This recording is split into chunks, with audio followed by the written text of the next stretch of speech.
Cool. So welcome to Underexposed. This is episode 2. I'm here with my boy Alec Gonzalez. So what's up, man? What's up, brother? How you doing? Good to Glad see to you, be man. on the pod, man. That's cool. It's cool. So just tell us about you. Let's hear about who you are and what you do and where you come from. For sure. Man, that's a loaded question.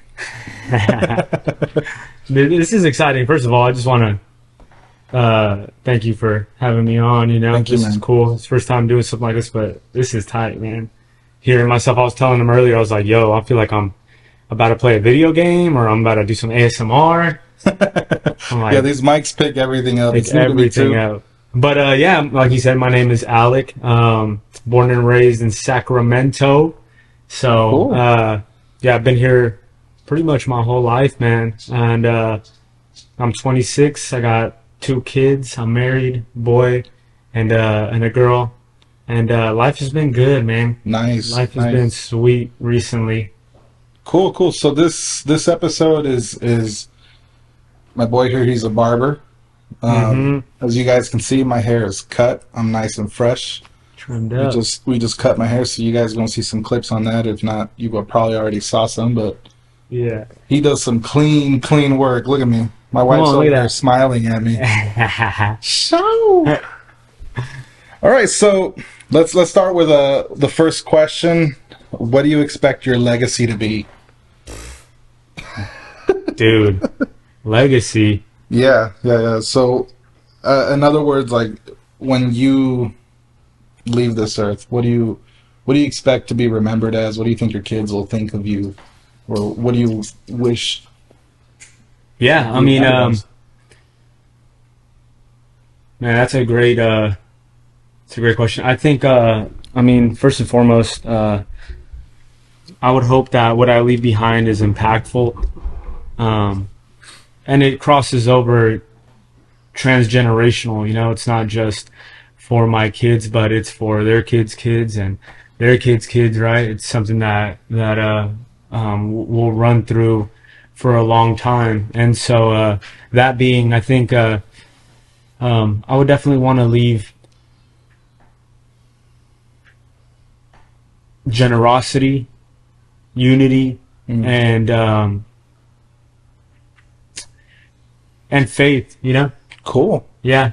I like the first one you led with, generosity, because we were literally talking about that on our way here, and how this season, for me in particular, has been very focused on generosity. Yeah. And although sometimes generosity doesn't come in the form of money, Mm-hmm. it Yeah, can man. come in the form of like compliments. Yeah. And No. so when you talk about generosity, a lot of people think that, oh, you can only be generous when you have that money, you know?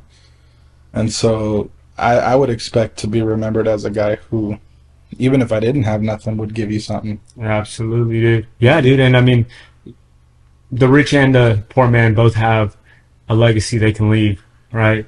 And yeah, when in regards to the generosity factor, it's not necessarily a monetary thing, Yeah. although that would be great to leave behind Sure, as well, sure. some type of a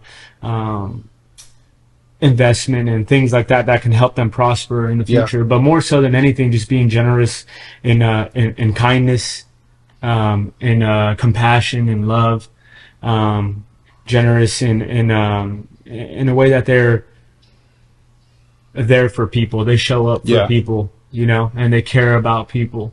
Yeah. So I hope that what I do now and how they see me as they grow up, that they're able to see that I embody that, and that leaves a mark on them that they carry for the rest of their life, and they carry that onto their kids. And I know that for me personally, when because we go to the same church, Come on, man. that's where we met. Let's go. And years passed, and then we ended up, life happened, and then we ended up in different places. And when I finally visited this new church, you happened to be the first one when you saw me, yeah, Felipe. yeah. You That were was a funny- generous with how happy you Yeah, were to yeah, I see was me, and like, that "Yo." actually, I think at that time I really needed that. Come I on. felt like, man, I don't fit in anywhere. Did you know that I was there? Did you know that I went to that church? Yes, that's actually the reason we decided to go. But Wow, really? because at the previous church where we had met, you and I never really like hung out. Yeah, yeah. We always had different things going on.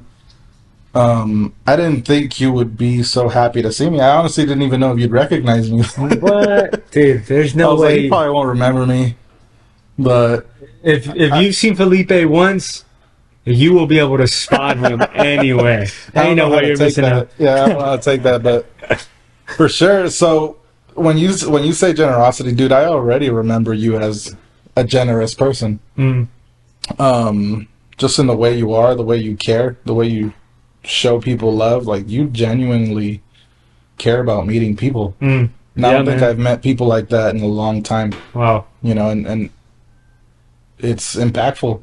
Wow. Yeah, You know? thanks for that, dude. Yeah, man. So like yeah, we're talking about church. Right, and we're both believers, and I think that's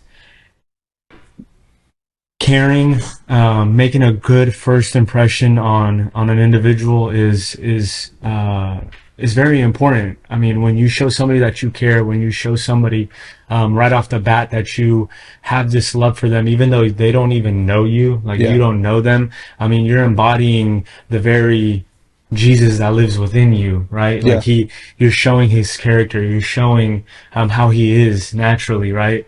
And I think that's just something that I definitely had to develop in. Like it wasn't always that I was good at showing that. Yeah. Yeah. But as I've walked and as I've grown in my own walk, as a disciple, as a follower, right? Like, it's definitely something that I want to make noticeable.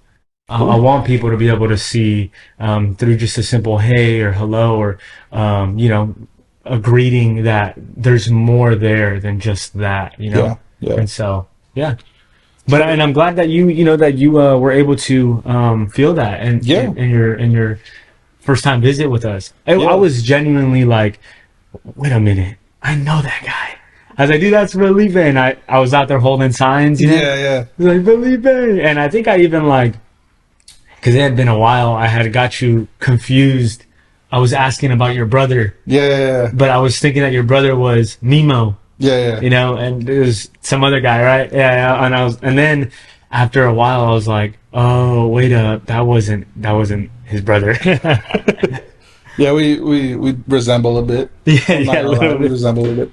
Yeah. So let's talk about some of your accomplishments. And so, what are some of your favorite life accomplishments? Whether it's in your church, in your barbershop, as a dad, Yeah. as a husband. Yeah, I mean, I feel like there's been a couple different ones, man. Definitely, becoming a barber it was more so the business side of it. Opening up a shop was a big accomplishment Yeah. at the age that I was at that time. I mean, I had met a really solid dude, Julio, which which at some point, man, he might be on this podcast. Dude, Who let's knows? get him on here, man. Dude, nah, for That'd be real. good. He's got a story. No, I love that guy. He's my brother. And even more than that, man, that's a ride or die right there. I do a lot for that, man. But he took me underneath his wing at a very early age. Yeah. I was, I believe, 17 at the time, and Wow. aspiring to cut. I had been cutting hair a little bit since I was when I was a sophomore in high school. So Yeah. just a couple years prior to that, So what got you into that? into cutting. Yeah. Yeah. Dude, I don't know. I ended up finding out actually that my grandpa or great grandpa used to cut. Actually, Oh, wow. So it was kind of in the family. But really, I mean, what got me into it originally was just that my brother, who was taken off to the military in this time, used to cut our hair. Mm-hmm. And right before he left, he kind of was like, "Here, you might as well just learn how to cut. Use the Yeah. clippers, pick them up. That way you can cut." I have two other brothers, Mm-hmm. and so that way you can keep them clean. Yeah. And I just started practicing, working on my cousins, working on my brothers, and then eventually, yeah, like being in high school, at the time, I started to cut some friends as well. It actually took me a long time to put my work out there. to put like my name out there that I was cutting. Was it hard to get people to be like, "Hey, cut my hair," when you first started? Oh, absolutely. Because people didn't want to be messed up. They didn't want they didn't want to walk around with a butchered cut, man. Yeah, no, for sure. And I mean, you know, like during those times, like 2020, what was it, 2012, 2013, 2014, like I felt like barbering was really taking off. Yeah. You know, there was a lot of new haircuts that were coming in that were trending. Yeah. And people were moving away from, you know, maybe a more like kind of longer look to like really cleaned up comb overs, pompadours. Like those were the styles that were in, faux hawks, like, you know, nice tight fades. And so barbering was really just elevating, and because of, I think, social media, it was, you know, blowing up even more, right? Yeah, I remember at one point seeing you walking around, and you stood out to me because of the way you were cut. Mm-hmm. Like you had that mustache. That you remember that? I curled up? Dude, I was a tiny mustache. I was barely growing that thing out, but I was holding on to the 17 hairs I had. You know, dude, like, dude, I was jealous at the time because I wanted to have some sort of style like that. Yeah. But I couldn't.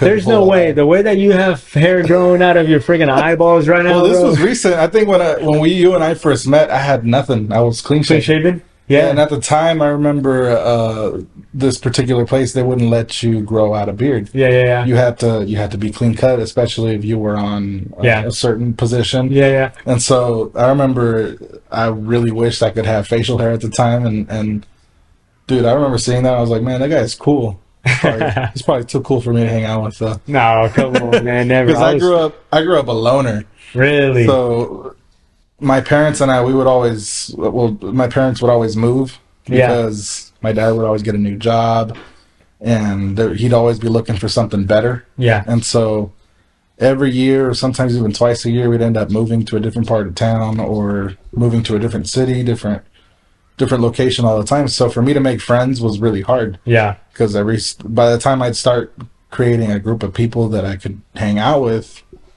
I had to leave. Yeah, dude, that is so brutal. Yeah, no, it takes a toll. And although my parents did it for our good, it did affect me and my sister and my brother when it comes to like socializing and all that kind of stuff. So I always saw the group of cool people as like this group that all grew up together, and in order to be a part of that group, you had to have been grown up in that. Yeah. So for me, when I first met you, I thought you were like that. I was like, oh, he might be a different kind of person, a different breed. Nah, no, man, not even. You know, I guess we share somewhat of a similar thing. We didn't really move around too much, but I mean, moving in general, kind of, it sucks, you know. Yeah. And there was a moment like in high school. This is when I noticed it more. I think when I was paying more attention to, like, I guess what people thought, or, you know, building relationships or things like that. Because at a younger age, man, I was kicking rocks, playing outside, you know, didn't really care about any of that stuff. Being accepted by friends or groups or whatever, right? I was focused on other things. But when I was going to high school, when I was about to go to high school, I remember actually it was going from elementary to middle school. Yeah. My mom didn't want me to go to the schools that were surrounding our area, or in the Netty North, you know what I mean? Coming up in North Highlands, it was dangerous over there. And so I got a little bit of gangster in me, you know? Yeah. But growing up in that area, the schools that were around there weren't the best. And so she didn't want me to go to either one, right? And so I was like, well, dang, all my friends are going over there. Like, the friends that I had in elementary, they're all going to be in those schools. Yeah. So I'm like, okay, where are you going to send me off to? I ended up getting homeschooled. Yeah. And that was brutal, because in a way I'm social. Yeah. I'm a social person, you know. I like talking to people, but I also don't like talking to people. It's kind of weird. Yeah. But I prefer to be in a more social setting, I guess. You know. Just kind of observing and all that, and to be home all the time, I was just like, dude, I'm getting fat. I'm not you know, meeting new people. Yeah. And I mean, another thing was kind of like my household environment. I wouldn't say it was bad. It was good. It's just that I had a rough time with my dad, you know, and so Yeah. like being around him a lot was, I was like, dude, I don't want to be here, you know what I mean? I want Yeah. to be in school, but um, I remember I told her like I was there homeschooled for only like pretty much my junior high years, seventh and eighth grade, Hmm. and I would have stayed there for the rest of my until ending of high school, but Yeah. I was like, Mom, I can't do this.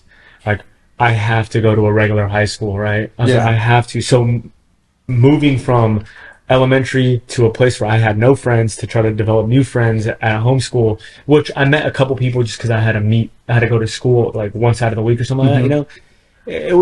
It was difficult, and then it was even more difficult when going to a brand new school that I didn't know anybody. Yeah. And don't mind the dog, she's just pitter pattering around Dude, this here. is her house. She's out here. She's out This is here, her yeah, domain, man. yeah, yeah, She's like, what are you guys doing here? dude. So the reason I chose this place is because this is where you cut my hair and Hmm. you set me up here. But I also kind of like to ask, like, what are some of the key features of this place? What kind of impact has this house done to your life? Is this a house you own? Is this Yeah, yeah, yeah. We own this house. And yeah, we got into this house in 2016. cool? Oh, actually, my bad, 2015. End of 2014, moving to 2015. It was a brand new build. I mean, it's been a blessing, bro. Yeah, Originally, my dad and mom had got into this place, but shortly after my dad had passed away, and then me and my wife stepped in to help my mom out, and at the same time, her help us out. You know, yeah, yeah, we were pretty early into our marriage at that yeah. time, and so I mean, this is a huge blessing to it's have your own place. big blessing, And man. how old were you at the time? Like, What 20? I think I was like at that point I was already like 21, 20, 21. Yeah, right around there. And so, yeah, man, stepping into, I mean, an opportunity. You know, yeah, we could have been living in an apartment or elsewhere. You know, like renting or stuff like that. But my hmm, mom being so generous and just saying, hey, like if you guys want to come over here and help me out, yeah, pretty yeah, much giving us the opportunity to take over hmm, what this is. You know, and so that's been huge. cool. And it also worked out because now we have two kids and Yeah, everyone fits in here comfortably, and I get to be around my mom, you know, yeah, a lot, and she travels back and forth from hmm, Mexico to here, so sometimes we see her a lot, sometimes it's little, but it's cool. that's Yeah, nice. it's That's been nice. great. So, one of the things I was going to ask is, do you have any like role models or people you look up to that have made a huge impact in your life as far as like career based or spiritually based and stuff like that? Yeah, man, absolutely. My mom, she's the rock. You Hmm. know, she is the one that has really set the example for how to live a life um, for Christ. You know, like um, she's a living example of it. She's gone through so many things and so many hardships, endured so much stuff, and she has remained faithful. Not even just remained faithful, but in in moments of difficulty, she, praising God. Hmm. You know, praising God through all of that, and it's shown me something. It's shown me how to be joyful in the midst of challenging life, you know, this Yeah. challenging life and all the different things that I'm gonna face. How to find joy still in the Lord in the midst of all that. How to endure. How to live a life that exemplifies Christ. You know, If you could share a piece of wisdom that your mom has instilled in you, sheesh, bro. I There's know there's probably a lot, there's a but lot, and a lot of it is in like Spanish. And so sometimes, like when she says it in Spanish, like translating it over to like English, you know, mhm, it's yeah, like I'm not the the most trans fluent. the transliteration Yeah, could get yeah, lost a yeah. I little could get a bit. little bit lost, but I mean, um, man, what are some things that she has said? One of the more recent things that I've that she has said that has been really such a big help has been that you first have to lead your house right? This is your first ministry, the household. You Hmm. first have to lead them well so that you can be able to lead others well. And so her reminded me that piece of advice of like, let me make sure that my kids are well, my wife is well, my marriage is well, um, the things of this house, everything that it involves as well. My relationship with my siblings as well, and that they see what others see in me. Like if, for example, I can meet you right now, right here. We're doing this, right? Yeah. Taking the time, setting the time aside to do this. Um, but if I don't, and that's showing you something, that's showing you that, one, I'm taking time away from my schedule and my family to do Yeah. this, right? And I'm giving you my full attention in this moment. Hmm. And I mean, it's probably appreciated, right? All Oh that yeah. stuff. And Yeah. you, Yeah. you can walk away saying, man, Alec, he's a good dude. Um, he's a solid person, right? Having good things to say about me. Right. But if my family can't say the same thing about me, if they can't say, Dad doesn't set time aside for me, or my wife can't say, you never prioritize me or give me your full attention, Yeah. or my siblings can't, say like, oh, well, you never speak into us. You always speak into other people, but you never speak into us. Then I'm messing up. There's Yeah. something wrong there. And so that advice of leading in the house first, making sure that my family, my first ministry is that I'm doing a good job of stewarding that and leading that. Then, when I step out into leading with others or leading others, and all that other stuff that it entails, it's going to be healthy. It's going to be Yeah. better. So, yeah. Wow. So in that regard, as far as family goes, your mother has always made it a huge importance to keep family united and all Hmm. that. Well, I think that. Yeah, yeah, no, I mean, she has, we've done things a little differently.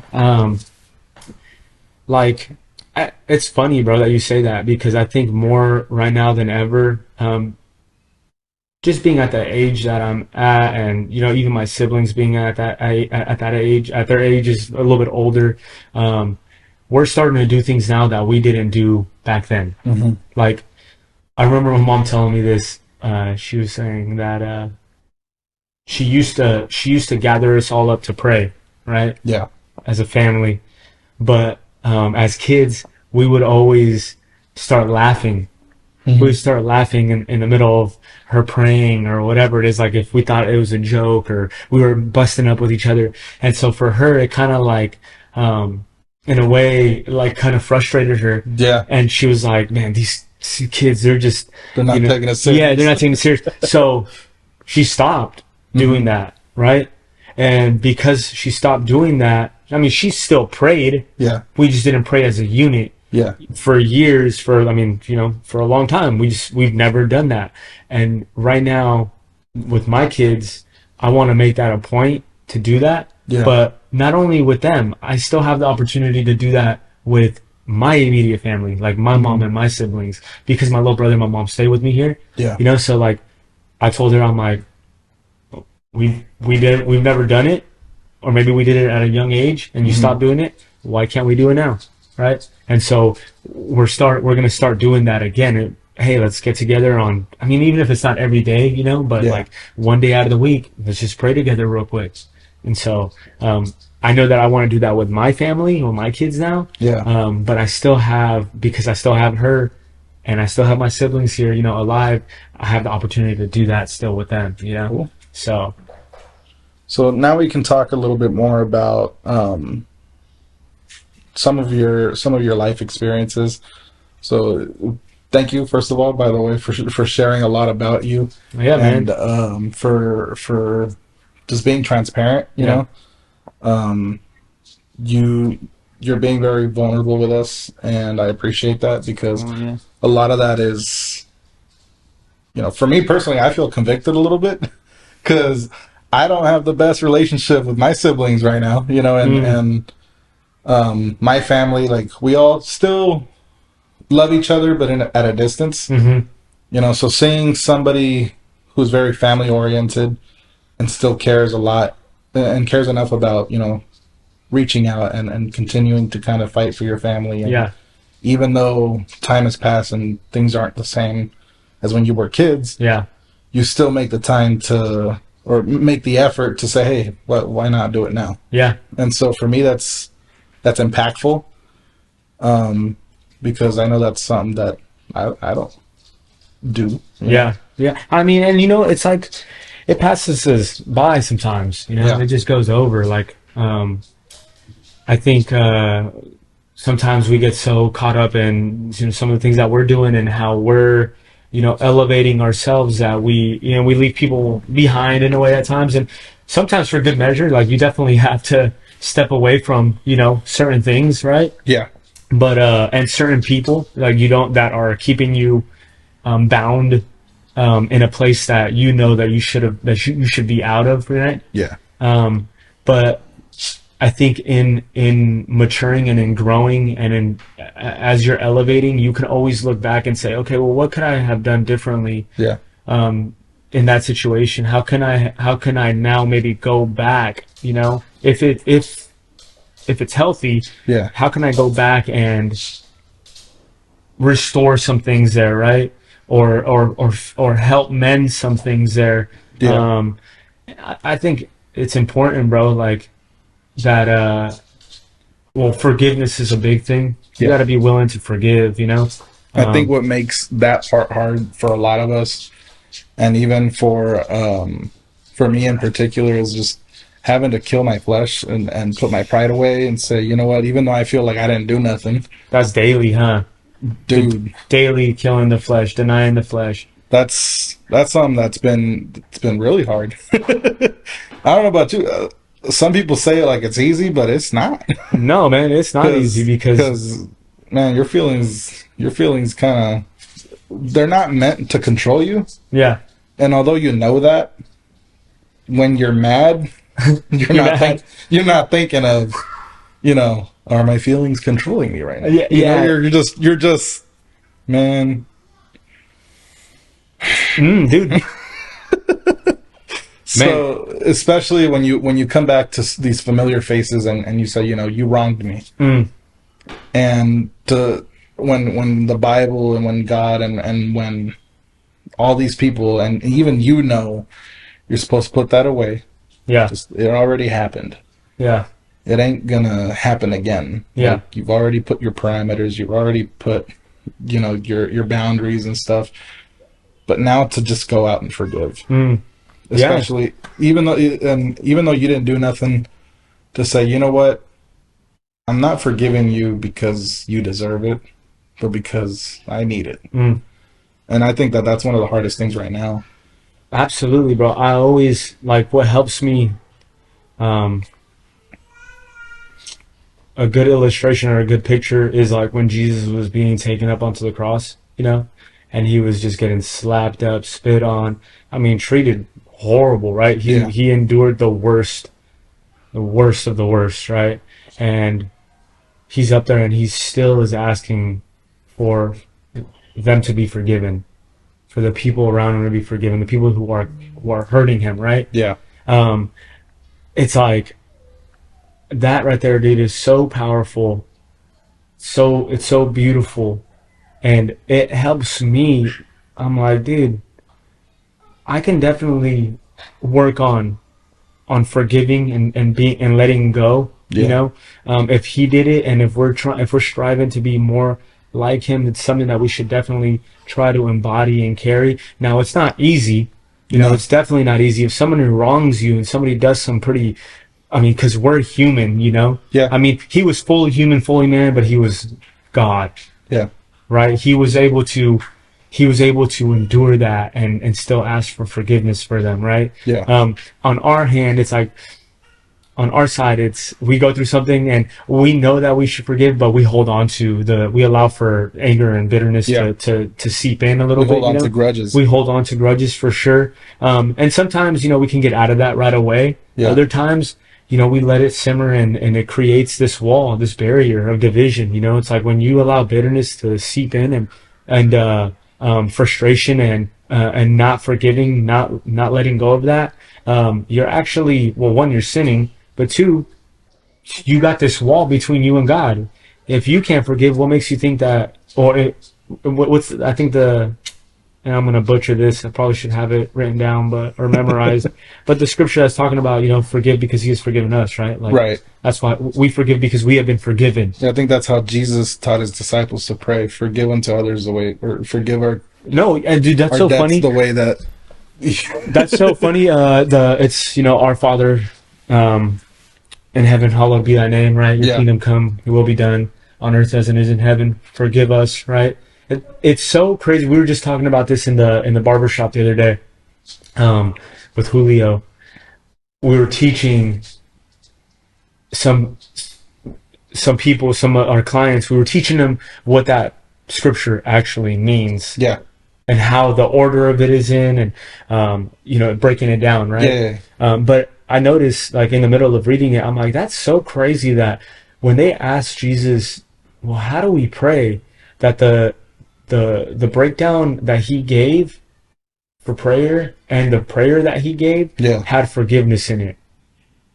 Like, we have to forgive daily. Yeah, it asks us to forgive. Yeah, we have to forgive daily, and it's important. And like when we pray, like if we were to recite that prayer every single day, right? Because we're saying that He's holy, hallowed be Thy name, and then we're asking, Your kingdom come and will be done on earth as it is in here, on earth as it is in heaven. We're asking that, not to take us away to another place, but to bring heaven down here, right? Like let your goodness, your glory, your presence, let all that shine and be here in this place instead of having to take us to another spot, right? Let that come here. And in the process of all that, He's asking us to forgive so that we can even see that come here. Before we can see heaven here on earth, we have to be willing to let go of some stuff, to forgive some people, And so many people nowadays, just politically and in all other areas, a lot of other areas of life, are more willing to hold on to offenses and live a life that creates walls between people than to forgive and let that go, and move past that. It's crazy because when you talk about people nowadays and politics and stuff, our generation that has come up now is so offended at everything. Oh, dude. And the problem is that you can't even remember why. And I think that's the worst kind of anger. It's when you don't remember why you're mad at somebody. That's horrible. And you're just mad and you have this resentment and you're walking around, your day is ruined, your year is ruined, and you blame it on somebody, and when you ask them, but what did they do? You weren't there. Well, you were, but I'm asking you. and you can't even remember what you did. Yeah. Like, well, And so when you can't remember the transgressions that were done against you, at that point, it's just let it go. I mean, if you don't remember, it's not important. Dude, no, you're right, bro. Really offended culture. It's like people are just super offended, easily offended. And I mean, I get it. People are people. People are going to be rude. People are going to do things that you may not like. That's life, though. And I mean, we were not guaranteed a life without offense or without hardship or suffering.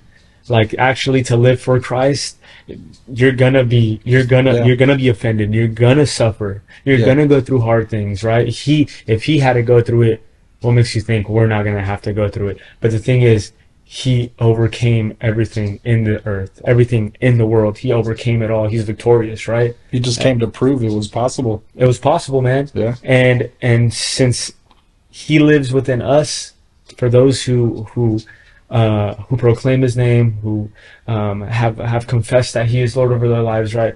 Then you are found victorious. If you are a child of God, you are victorious. Yeah. You can overcome any offense, any obstacle, any valley, whatever it is. You can make it out of that because He has already made it out of that. Yeah. So, but yeah, dude. I mean, praise God.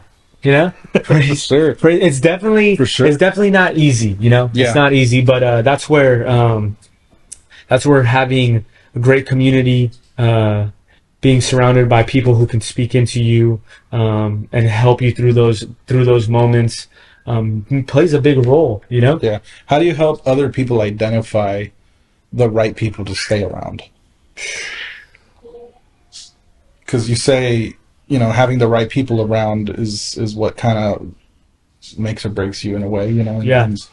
and having people to kind of hold you down, so when you're slacking, they can kind of be like, hey, man. Keep you accountable. Right. How do you help people kind of choose those kind of people? Man, I mean, first I would ask them, like, okay, let's identify the crowd of people that you are already with, right? And see how that has had an effect on them. Yeah. And so, in the process of that, probably just, you're going to have to analyze. You're going to have to look at your friend group, look at the people that you've been hanging out with, and saying, have they been, are they people that I would strive to be like? Am I looking at them and I'm saying, like, man, he's got something on him. Like, I want that, That kind of reminds me of a saying my mom used to say, dime con quién andas y te diré quién eres. Yeah. Which it translates to, tell me who you're with and I'll tell you who you are. Yeah. No, yeah. So, wow. No, that's true, bro. At the root of that, it's an identity issue. Yeah. It's an identity thing. We had talked about this not too long ago in our young adults group. Mm-hmm. We were talking about identity and finding our true identity, which comes only through Christ. Identifying ourselves within Him, and your surroundings, your friend groups, has a big part of helping you, or has a big play on, like, your identity more so. Has a big effect on it. And so I was basically telling him, I was like, throughout my like life so far, before I found who I was, before I identified myself in Christ and started believing the things that He has said over me of who I am as a child of God, that I am His treasure, that I am loved, and all these other things, right, that the Word of God says about who we are. I was looking for it in all the wrong places. So, like, I used to skate. Used to be a skateboarder. So my identity was that I was a skateboarder. Yeah. And how was that? Because the way that I dressed was one of a skateboarder. The way that I talked was one of that group that I hung out with, how skaters would talk, kind of vulgar. Not all of them are like this, but, a majority of them are. The way that I acted, all that stuff. So my identity and the way that I carried myself began to adapt and change to the surroundings that I was in. And the thing about it is that it changed. It wasn't a true identity because it changed. Yeah. Later on, I grew out of that phase of being a skater, and then, I started jerking. When jerking was a thing? Do you guys know what that is? The dance crew. You're a jerk. I know. Yeah, exactly. I started getting into that, right? So then what happened? I'm wearing the blue skinny jeans now. I'm dressing like them. I'm acting like them, right? Yeah. Doing those things. And when you allow that to happen, it causes instability in your life. You're constantly looking for the next thing to belong to, and you're constantly looking for the next thing to like embody. You're like, you take that and your whole life begins to revolve around that one thing. Yeah. And there's a danger with that, right? Yeah. Is that you're constantly wavering, constantly being changed. Yeah. And the problem is that many people will base their identity off of the things they do, the titles, their career, the things that they didn't do. It's like, this is what they base their identities off of. And so what ends up happening is 40 years down the road, or 50 years later, you're, I don't know, 55, 60, and you actually don't like the career you're in anymore, and that used to be your whole identity. Mm-hmm. And you are now switching paths, you're switching to something else, and you're like, whoa, who am I? Yeah. My whole adult life was this very thing, and now you find yourself in an identity crisis. Yeah. That happened to me actually. Because I used to be just to fit in because I grew up moving all over. Um, I'd be one way at school with the people that I thought, Yeah, oh, at school these people like me, so I better keep it this way. And I noticed they like this kind of thing, so I'd be the class clown in one class, and by the time I got to like fifth period, I'd be the loner kid in the background because no matter what I did in that class, I couldn't yeah, get anyone's attention. And for PE, I was, a bully, whatever made people laugh or whoever I was trying to get their attention. And so I carried that into my adulthood. So when I got a job, I had to be different at work mm, because these people need me to be responsible and this and that. So, okay, so I put on this character at work, but I still had friends from college that looked at me a certain way. So when I hung out with them, I'd be different. And when I got to church, I'd be a different way because I got to be holy here. yeah, yeah, yeah.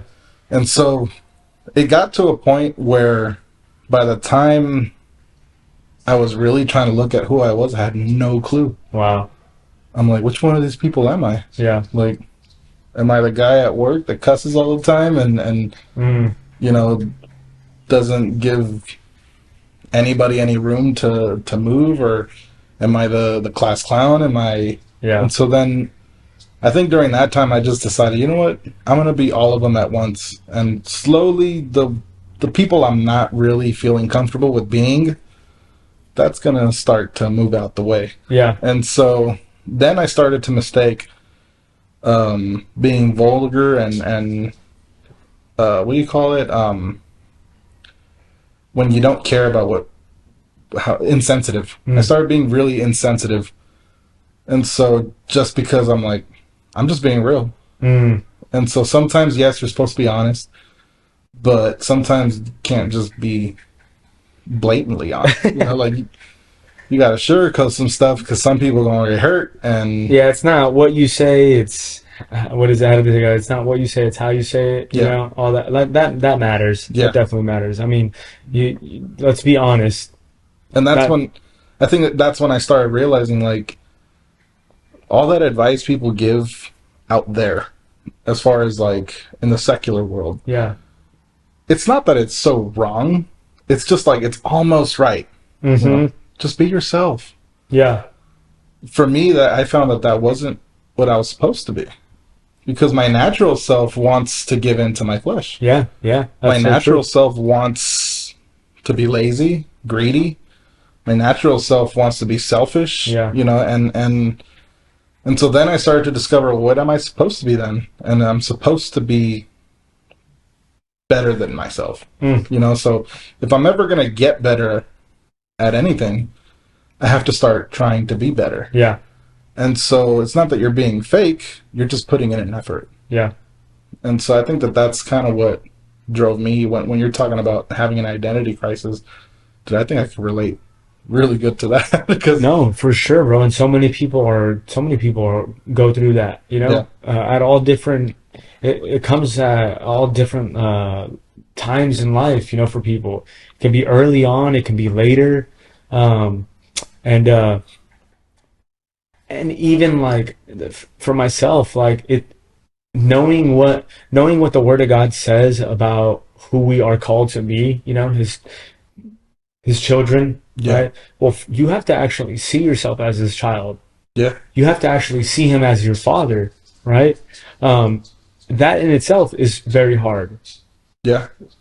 I think it's really easy to kind of like when you grow up in church, like you and I did.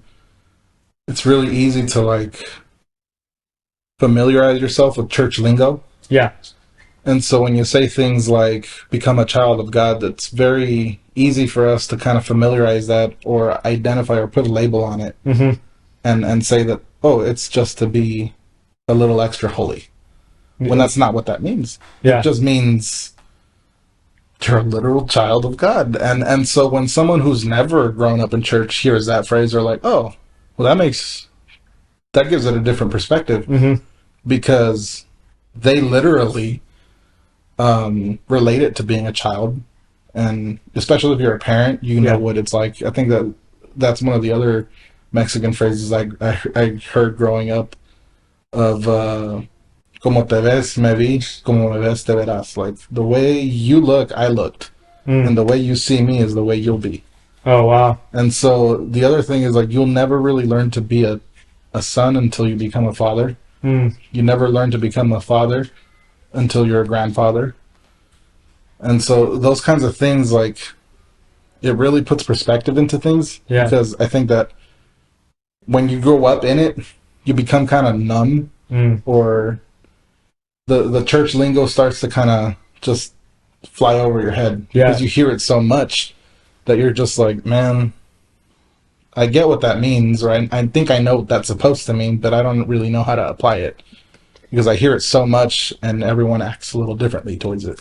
Yeah, yeah. I mean, it's just lingo, right? It's just words. Mm-hmm. It's all it ends up being. It's just words that you've probably repeated over yourself or you've said, but you truly don't actually put action into it. You don't try to live that out or walk that out, right? Yeah. Or even just see yourself as that. Like him calling me a treasure, being his treasure. It's Yeah. like. What, dude? I'm beat up, bro. Right. What are you talking about? Or on the other side, like just we're talking about being children of God, right? Like, um, I instantly will associate myself as a child. Well, when it comes to like being a child of God, I look at how my upbringing was being a son to a father, my dad, right? Yeah. And I'll be like, man, like, well, this is what it is to be a child. Yeah. But this earthly relationship that I share with my father is completely different than the one that my father in heaven, my heavenly Yeah. father, has for me, Yeah. and how he sees me as a child.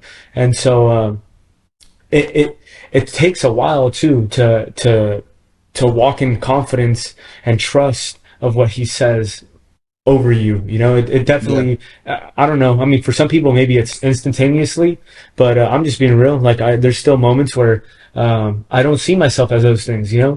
Because I fell short or because I thought of something wrong or whatever. But the reality is that He's a good God.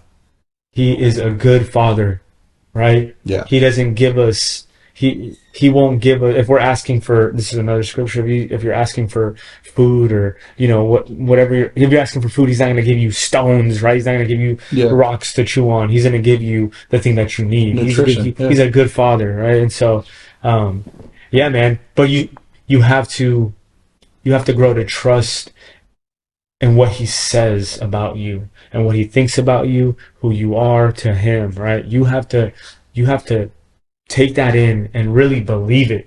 Yeah. Because if you don't, then you'll easily believe what anybody else says, Yeah. and you'll easily fall short to the things of this world and whatever it has to offer, because you're not firmly rooted in what God says about you and what He's called you to. Yeah. I think the way I kind of view this, if I could put it in like a picture. Yeah, My dad growing up always drove. yeah. You know. He's a trucker. Yeah, he's a truck driver. I'm just talking in general, like painting a picture. My dad would always be the one driving the car, Yeah, and so we'd all be in it as a family. Wherever he would take us, we'd end up going. And so eventually, my dad had to teach us how to drive. yeah, And so if I put that in the same perspective as Jesus, applying this to God being the Father, for the first part of your life, you're not really in control. It's your surroundings, your environment, the way you grow up. And that's not where you're driving. And the part where you start learning how to drive maybe comes through adulthood. Maybe it comes a little early if you end up leaving your home sooner than later. But eventually you have to be the one to drive your life. mm-hmm.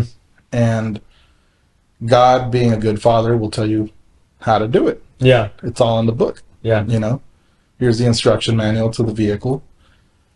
Read it. yeah, If not, you're going to end up running out of gas, or you're going to never do your oil changes. You're never going to put air in your tires, do your tire rotations, all the stuff that you need to be doing to your life to keep your car Yeah. running.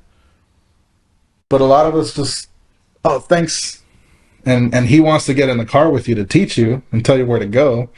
And you're like, nah, I got this. And you just get in your car and you go, you know? And so for me, the way I viewed it was, I think I associate that too with free will, in the sense that God is respectful, like the way a dad should be. And he says, you know what? You're old enough now. I can either teach you to drive, or you can figure it out yourself, and you gonna crash. You gonna crash. No, you're gonna crash a couple times, you know? Yeah, if you don't crash hard, let's say thank God you're smart enough, you might be wise, and you may not crash, but you'll at least hit a curb.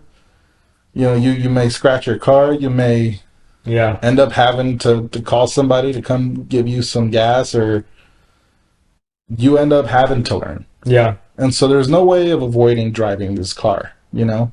Just like free will, there's no way of avoiding living this life. You can either get rid of the car and get rid of your life, or you could figure it out and take you places. And so I associate it with free will because God has always taught us how to live our lives. Yeah. God has always taught us what to do with our lives.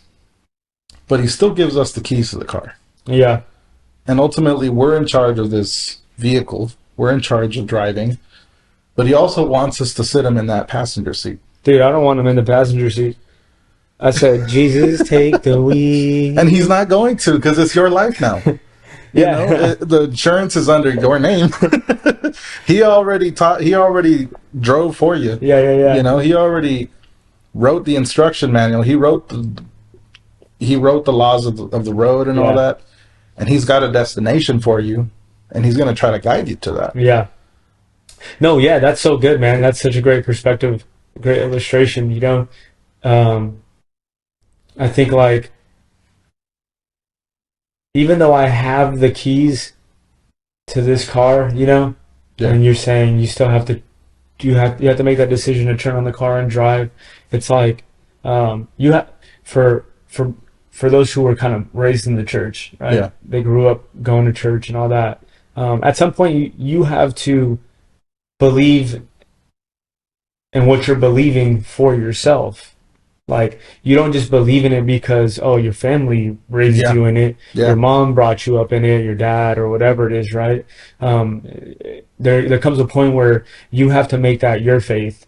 You have to develop your own faith. You have to dig wells, you know, some deep wells, and start to really root yourself in the word, you know, and in this faith.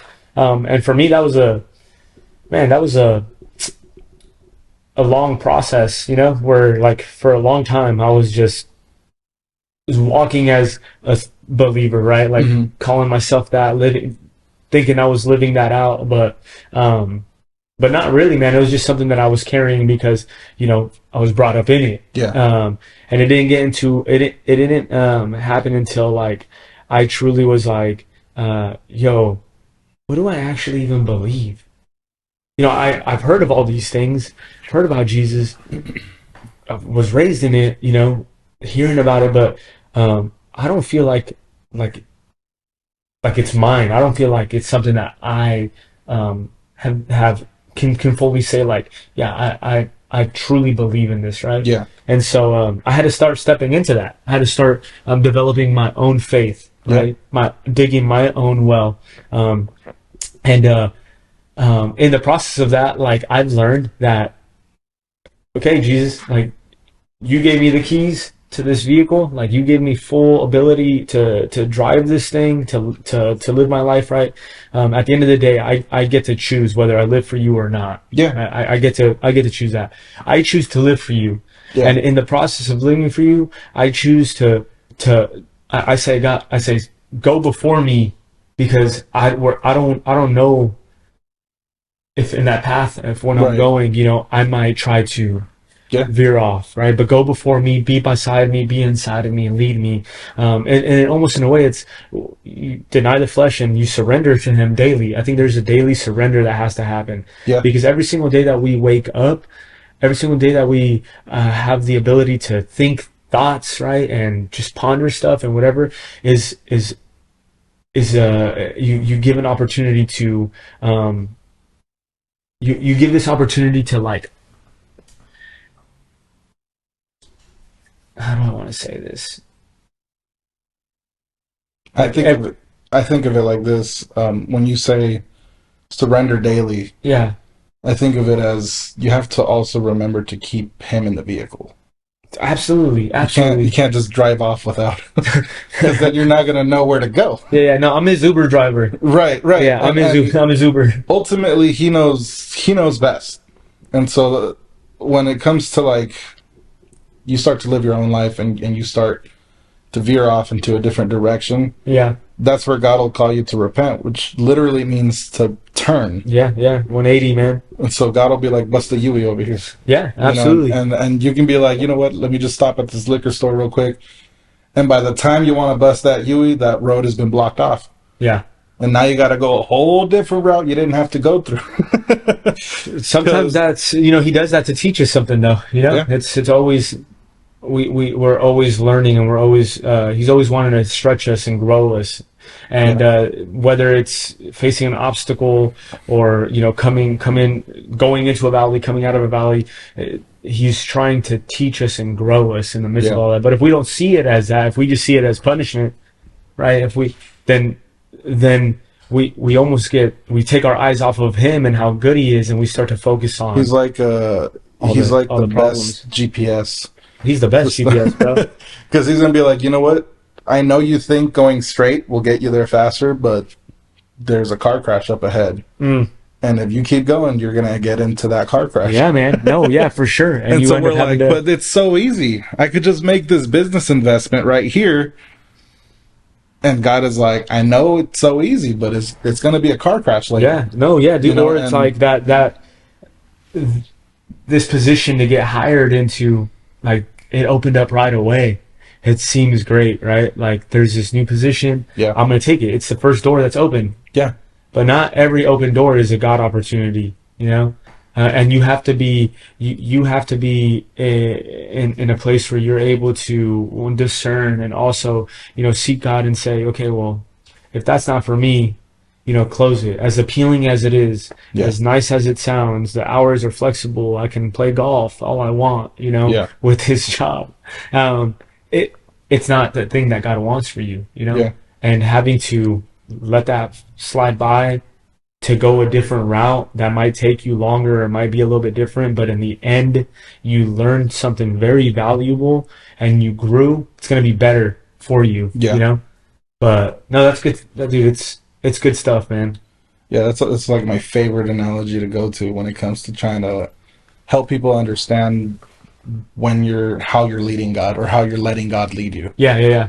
And so for me personally, like, as much as I want to give the keys over to God and be like, you drive, because I've been making some bad turns, and I get anxiety on this road called life, and some things just get in the way, and I panic, and I'm the type of person, I get road rage, which Bro, some people are in my way, and I'm just like, God. I choose to not honk at people. My wife, on the other hand, she'll hold that horn. I'm like, dude, you don't know who's in that car. Yeah, see, I relate to your wife, because sometimes the honk noise is what prevents people from hearing what I'm saying. I'm like, dude, you don't know who's in that. They're gonna get out of that. They're having a bad day. They're gonna do something different. I mean, for me, Yeah, it's more like, yeah, I'm frustrated, but whatever. I'm gonna chill. I'm not gonna honk. There's sometimes I'm sitting behind a car with the green light. The green light's on. I can see them, their shadow. They're like looking at their phone. I won't honk. I won't. man. I'll just sit there God bless you. and wait for them to look up. Unless I'm in a hurry, that's a different question. Then I might like try to do a light honk, like a, instead of a like, yeah, the little one. I might do that. I'd be like, oh, sorry, like, And then you apologize after. sorry, I Oh messed man, up. we are two different breeds. No, Yeah. but it's just, man, You're at a whole other spiritual level, man. Compared sheesh. to, man, when I tell you, uh, Jesus Christ.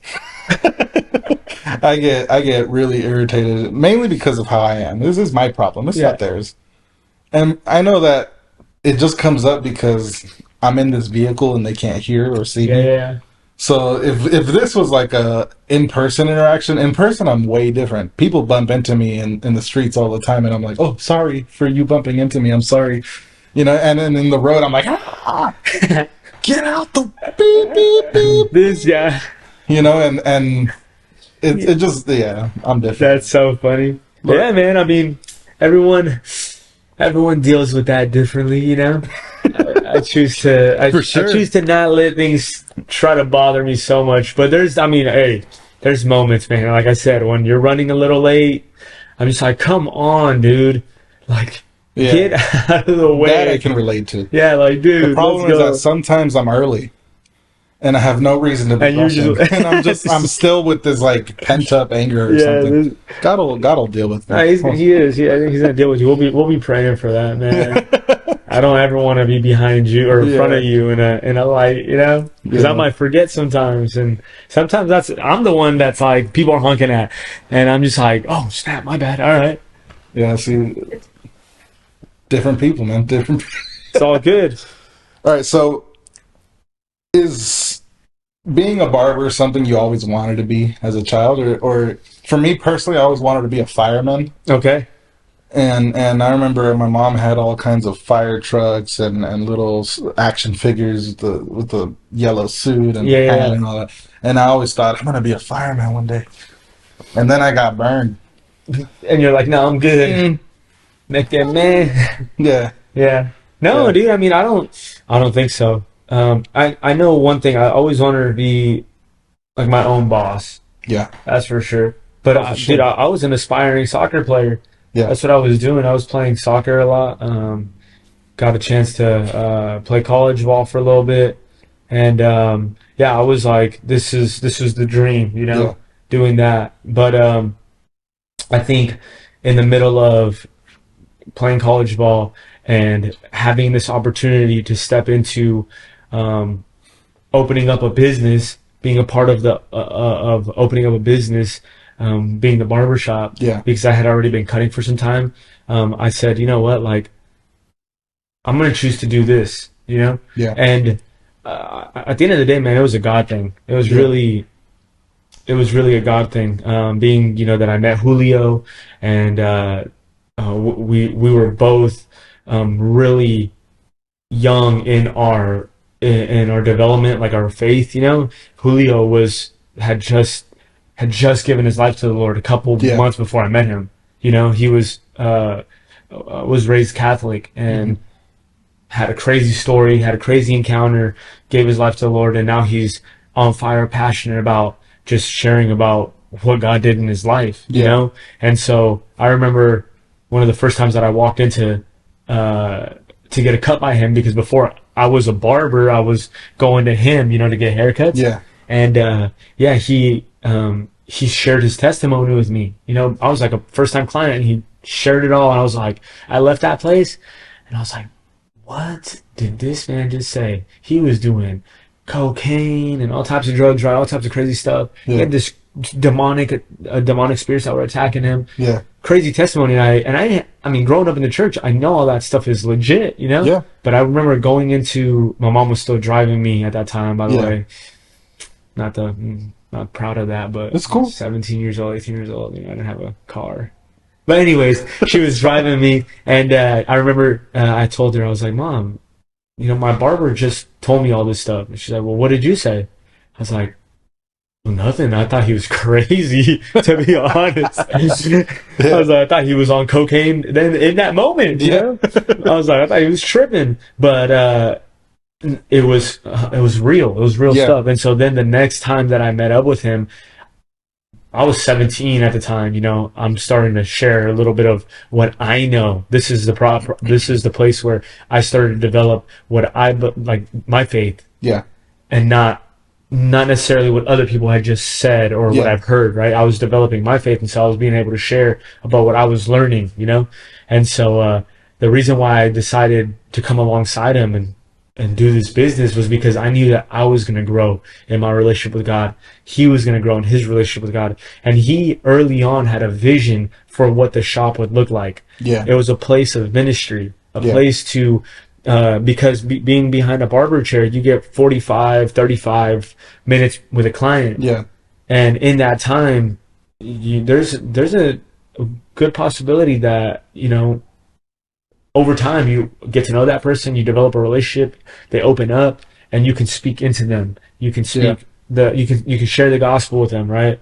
At the very least, they can't get up unless They can't get up with a half haircut. Where are they have, going to go? Yeah, they You have know? no choice other than just sit there and listen. Absolutely. That's And it built up my reps, of being yeah. able to share, testify, all that, like build up my confidence, because I used to be very ashamed, Yeah. I used to deal with that a lot, like just like, oh, dude, I don't know, they're gonna think I'm whack, this Dude, I Christian. recently had a friend, not recently, but before I actually started taking God serious, Yeah. I had this Oh, friend. you just started like yesterday? Yeah, Oh, like last week. nice. No, so yeah, about a week ago. Yeah. No, before I actually started taking God serious, I had this friend, and he was at this time a devout atheist. Yeah. And so I remember he was talking to me like, "You go to church, right?" And blah blah. And he had questions, and so I answered them. And I remember telling him something like, "But you don't really got. You just when you go, you just." He's like, "Oh, you're one of those." And I was like, "One of what?" He was like, "Are you like ashamed of What you believe? Yeah. And it threw me off because even he knew it was wrong to be ashamed of what you believe. And the fact that I didn't really believe it, he was like, "I can't even take you serious because Wow. you don't really take it serious."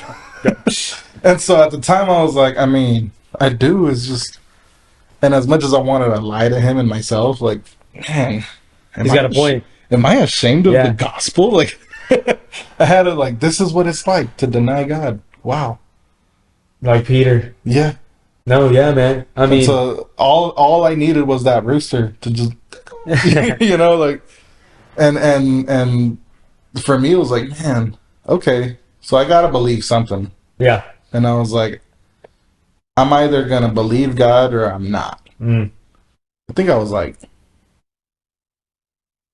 it must have been like 19. Yeah. And Dang. so I think that's when I decided, you know what? I'm in church. I might as well read. And so I actually started reading to actually learn to see, I'm like, if this is fake, I think I'm smart enough to figure it out. Yeah. And so when I started reading, I'm like, Jesus. So convicting.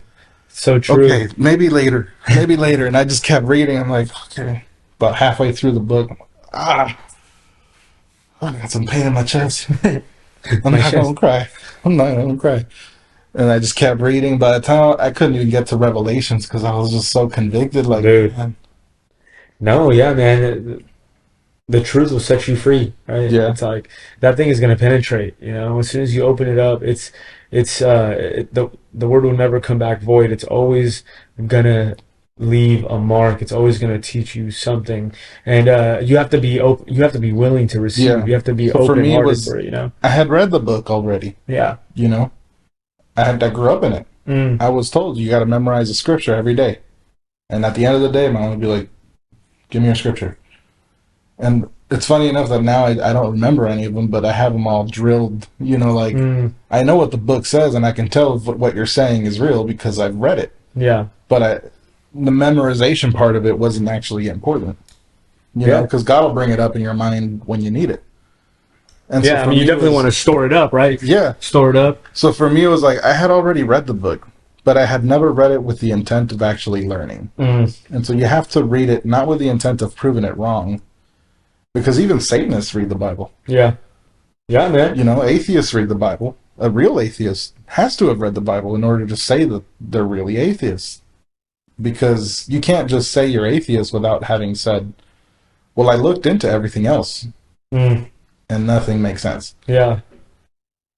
And it's not until you really dive into theology and reading up and doing your research, and then you can formulate an opinion with the the research you've done. But at the time, I considered myself atheist just because I had no relationship. Yeah. And so when I actually started reading, I read with the intent of learning and read with the intent of, well, let me see what's real and what's not, because I really don't have an opinion on this. Mm. And so when I actually decided to try, is when I actually learned. Because I've met other people that they literally they'll Google how to prove the Bible is wrong and blah, blah, like that. That's all they do. And so they say they read the Bible, Yeah. but they only bring up those scriptures. But what can you say about the other ones that are like living scriptures? Yeah. Like just reading them kind of makes you bend a little bit, because it's like, man, some of this is like, ow. Yeah, I mean, to only focus on what doesn't make sense. Yeah. That's not how you're going to learn. Dude, yeah. And I mean, it's if you're reading it in that regard and with those intentions, God's going to allow for your heart to stay hardened towards it, He's not going to try to change your mind about it. God's respectful. The moment that you get to a place where you're like, you release a little bit of that and you say, you know what, like, I'm starting. The moment that you open up your heart just a tad bit is when God will come in and just blow your mind. Yeah. And I had this, like, being, we're talking about how if I knew that I wanted to be a barber, right? Yeah. But like in the barber shop, I had this one client who was a young kid. He was an atheist, and I was cutting his hair. First time client, sat in the chair.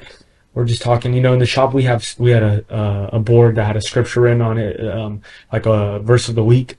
We would write that down. We have worship music playing. Yeah. You're talking about in a barber shop. Yeah. Where it's traditionally not like that. Yeah, that's where you talk about girls and this and that. Yeah, you talk about all other time. I mean, we still talk about girls, but it's my wife. It's like good stuff. The traditional sense, But no, I mean, and we were just talking, bro. I was cutting his hair. We were talking for a little bit, just normal stuff. But he's looking around. He's like scanning the room, and he obviously sees that we got scriptures up and all this other stuff. Not once did I mention anything about God to him, Yeah. But in the mix of the conversations like that are happening around, like I'm talking to Julio, I'm talking to Dylan, some of the other people that are in there. We used to dress up. We used to like wear suit and ties. I mean, not suit and tie, but like a tie, dress shirts, all that. Yeah. To cut, right? We're dapper. Yeah. Dapper barbers. And so you can walk in there. Anybody can walk in there and be like, "Oh, these dudes are different." And then they look at the scripture and they're like, "Oh, they're probably believers, right?" Yeah. You can identify that pretty easily in there. And so I remember I just asked something about, like, somebody asked me something about church, and then when a conversation's going on a specific topic between barbers or anyone else, I'll typically ask my client, like, "Oh, do you like, if it's sports? Oh, do you like sports? Do you watch any sports?" Yeah. So in this case, we're talking about church. I was like, "Oh man, like, hey, do you go to church somewhere around here? Or do you go to church at all?" She's like, "No, actually, I'm atheist." I'm like, "Oh, okay, for sure." And I mean, he said that in a room full of believers, right? Yeah. But we're like, "Oh, I was like, oh, that's okay." And then I just let it be. I'm like, yeah, like what kind of led you to that? How is that? How have you chosen to be an atheist? Like, what are the experiences or stuff that have led you to that? And the interesting thing is that, he just was like, yeah, I just don't really. He was young, so he was kind of like, I just don't really believe in any of that stuff. I just think I get to choose however I want to live my life, and all that other stuff. And he's like, plus, I think they're all like they're all fake, believers. Yeah. Most likely from experiences that he's Sure. had, right? Yeah. And so at the end of the conversation, still we kind of moved away from that. I didn't really say anything else. And then at the end, he's like, "Hey, dude, you know what? You are the first person he said, "You guys are Christian, right?" I'm like, "Yeah." So you're the first Christian person that I've met that has not like slandered me for saying that I'm an atheist. For that didn't just start to shove Jesus down my throat Yeah. as soon as I said that. I was like, well, I don't need to, I don't need to do that. I was telling him, um, I'm like, if you want to know more about him and you want to come to have like a true relationship with him, like we can meet up, we can talk, whatever it is. I don't need to shove him down your throat. You will willingly accept him. Yeah. You will get to a point in your life where he's gonna be more true than ever, and you're gonna be like, "Oh snap, I need you." Yeah. I'm like, I don't need to. Why? And plus, why would I do that? Why would I tell you like, "Oh, dude, you're going to hell," or Yeah. blah blah blah. This is not. Why would I do that? Yeah. It's not necessary. I mean, if it was a life or death situation in that moment, and I think about this too, because time is, we don't know how much time we have, right? So like I could have messed up by just not saying anything to him and having him walk out. That's a God opportunity that I missed, Yeah. and something could have happened, and that could have been like, man, I could have shared, I could have said something, right? Yeah. But God worked it out. At the end of that conversation, he was literally taken back, and he was like, he's the one that brought up talking more about church, Yeah. talking more about that. And it wasn't because of anything I had to say. It was just because of how I acted towards him, how I Yeah. was towards him. And I think that speaks volumes. Sometimes we don't have to say anything for somebody to know that we're a Jesus follower. Our lives will speak for it, Yeah. And I think that's beautiful. I think when we look at Jesus's life, I don't think Jesus ever went to anybody that didn't want anything from him. If you didn't want anything from Jesus, he'd leave you alone. Dude. And even the people that didn't want anything from him were still coming to him. Yeah, But but it's they like, had to make that choice to come yeah, to they had him to come to him. Yeah. because he wasn't going to go out of his way if you didn't want him.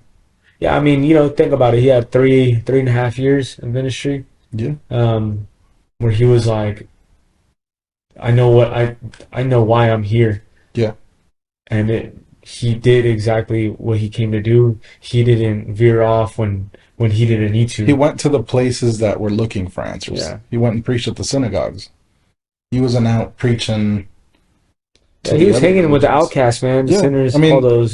he was just going to whoever wanted something. They wanted answers. He just went to go give them. Yeah. No, yeah, that's true.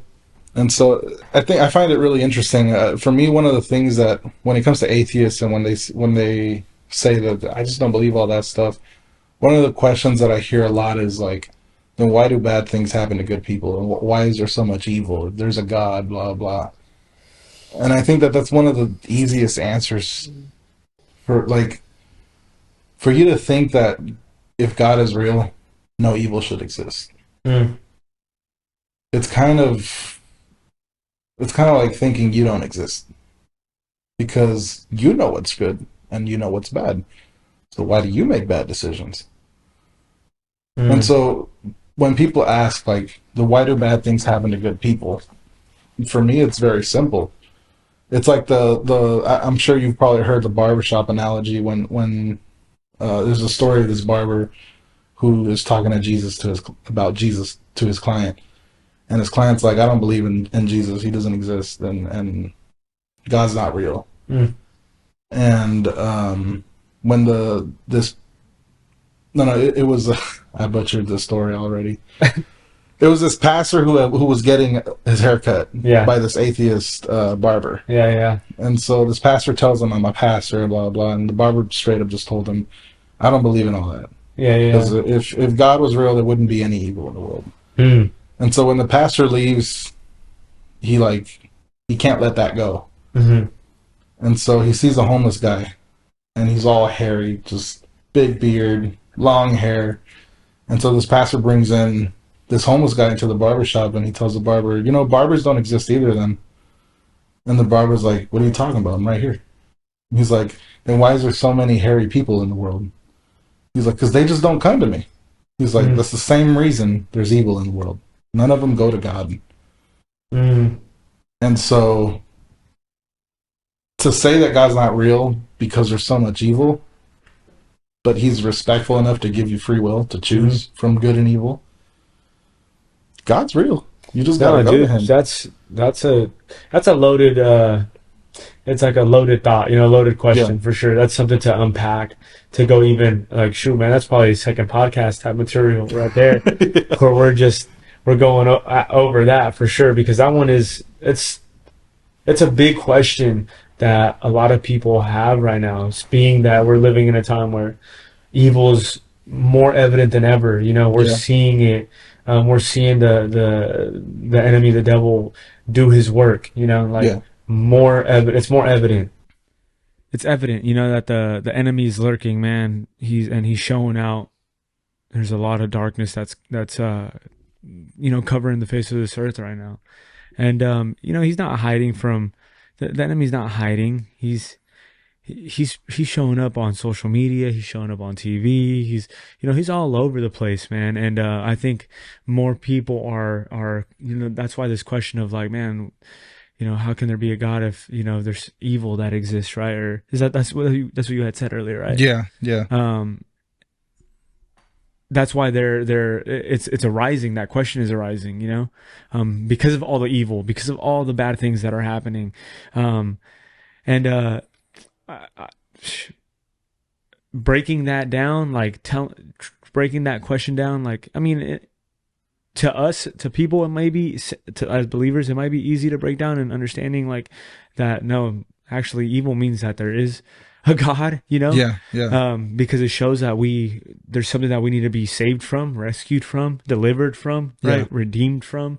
But to somebody else, it's like, but why? Why would he even allow that? Yeah. Why would he even create that? Or what did he create that? And all this other stuff. Best way I can explain it is by saying God is very respectful of our will. And so he has to give us a choice, whether we want to follow him or not. Doesn't necessarily mean that that any choice is okay. Yeah. But by him giving us a choice, he's being respectful and saying, you can either spend your eternity with me, or I'm going to respect the fact that you don't want anything to do with me. And that's what heaven is. It's just spending eternity with God. And so why would God force you to spend eternity with him if you don't want him? No, yeah, that's true. And so to spend eternity with God literally means following his command, not because it's not because his will is, he's controlling you and he doesn't want to control you. It's like when you date a girl or when you get married to somebody, you want them to love you because it comes out of their will. And you want them to do things for you. Yeah. Not because you're telling them to, but because they love you. Mm-hmm. And so for me, I like to kiss my wife in the forehead. I like to hold her. Those are things I like to do out of my heart. Mm-hmm. But because I know that she likes that as well. If she hated being hugged and kissed in the forehead, why would I go and kiss her in the forehead and hug her? Annoy her. Yeah, that's just annoying her. So as a loving husband, you do what you love your partner the way they like to be loved, not the way you like to love, because that's a different story. Yeah. And so when it comes to God, he of course gives you the right to choose whether you want to love on him or not, whether you want to live for him or not, but he's not going to force you to live for him. Yeah. If you don't want to spend eternity with him, you're going to live outside of his presence, and that's what hell is. And so a lot of people think that hell is this super punishable place because I'm a bad person. It has nothing to do with being a good or a bad person. And it has everything to do with wanting that relationship with God, which is why if you're an evil person now and you get saved a minute before death, God will take you. Why? Because he sees your heart and he'll see, okay, I know what you did, and it's nothing but evil.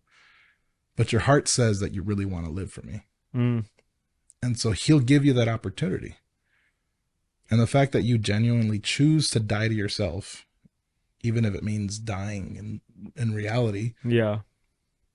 then God will respect that and say, okay, cool, you get to spend eternity with me. Mm. And in this eternity, I'll teach you how to be a good person. Well, but by that time, we don't even. We're just spending. We're just in His presence. He's not. There's no. There's nothing to be taught in eternity. We're just. We're just there. Well, I think eternity is longer than we think. And so I feel like there's a lot to learn. Really. Yeah. I think there's a lot to learn from eternity because obviously what we live now is like the tip of a shoelace. Mm. That's our whole life compared to eternity. In perspective. And so we can't just be there forever standing there. God will create us. God created us for a purpose. Yeah. And so he calls us his bride for a reason. Maybe it's to multiply himself through us. Maybe it's for whatever reason. He's lonely. He wants someone to love him out of their will. The first creations he had that he gave free will chose not to love him. Mm. And we see these fallen angels, a third of heaven. And God said, depart from me. Yeah. Why? Because their hearts were corrupted. And they chose to not want to live for him. So why is he going to make them live for him? Yeah. Yeah, no, he's not. He won't do that. You know, he's not in the business of doing that. No, You're gonna choose to. It's Again, God- like we've it's been God, talking, yeah. you're gonna choose to live for him or to not. Right? He's a gentleman, and so you better, as a whole, as a church, you know, it's doing a better job of showcasing who Jesus is through us. We're an extension of him, right? Yeah. We're made in his image. We should walk, talk, act, be more like him. I mean, as we develop and grow as believers, this is the end result, is that we want to be more like Jesus, you know? Yeah. We're not going to be him, but we're going to live a life that is striving to be more like him in every aspect, right? Developing our character to be more like his, taking on all the fruits of the Spirit, right? Yeah. And having that show through our lives. And in the process of that, of doing that, you end up realizing, how evident, how real he is, but also, how real evil is, and everything that it has to offer, and the overall scheme and plan that the enemy has for people as well, right? And he's trying to take people away. He's trying to, blind them and really just destroy them, right? Yeah. And I mean, dude, we're talking about some stuff that we could probably unpack and unfold and go into forever on that stuff. That book will go. Yeah, dude. No, it's some stuff that I think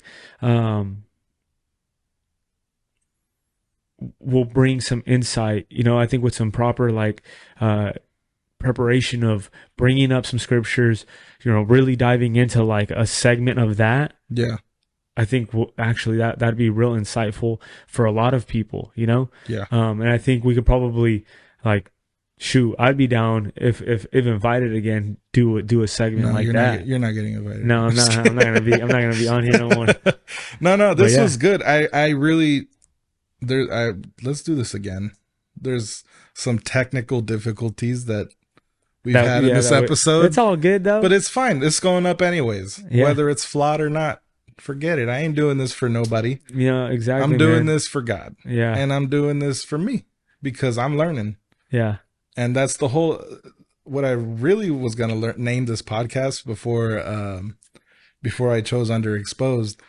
I was going to name it Learn Me a Thing. Oh, yeah. And it's one of those things that it's a funny phrase and I like it, but it doesn't roll off the tongue very well. Yeah, learn me a thing. I mean, I'm going to learn me a thing, Yeah, I mean, it's I want to learn. I want to grow. Yeah. And everybody who I'm choosing to come onto this podcast, including you, I feel like I have a lot to learn from. And so, heck yeah, I want to do another podcast. Come on, and man, let's dive into that segment of why does evil exist, man? Yeah. But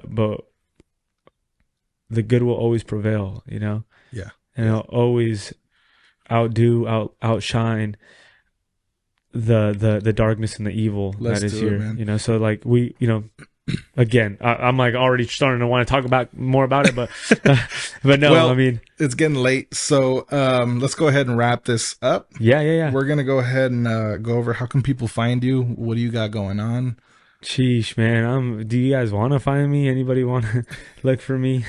If Hey, they might you want never to know, look for someone- me because they're like, yo, what you were saying is falseness. So I'm gonna catch you. Hey. I'm gonna catch you outside. Let someone try to lecture you, and then either they can lecture you and you can learn, or you can lecture them and they can learn. So Yeah, man. I mean, I'm always willing to learn. But yeah, I mean, you can follow me on IG, AG the bar. Or no, actually, it's Alec the Barber. Oh, that's my barber page. You're gonna have to cut that out. I wasn't gonna put that that's one cool. in there. That's cool. That's cool. I'll start again. You can follow me at Alec Gonzalez 17 on IG, as well as you can catch me at TFH Natomas, the Father's House Natomas, Cool. on Sundays, man. And throughout the week, we got some exciting stuff that's happening. So yeah, Sundays at 10 a.m. Or 11:30. We got 2 services at the Benvenuti Performing Arts Center in Natomas. So we'd love to see you there. And also a news thing that we got going on, that we launched, which is House Fires. It's a pursuit night, truly just going after God in worship and prayer, wanting to see a move of God in our city, in our community, in our lives, you know, in our personal lives. So that's on Thursdays at 7 p.m. every Thursday at 7 p.m. And if you want to know more about the location of that, visit TFH Natomas IG or the Father's House Natomas Church. Well, thank you, man. Thank you for being in this podcast. We Yeah, man. appreciate you. We love you, man. God Appreciate bless you having me on here, See man. you guys next time. God bless.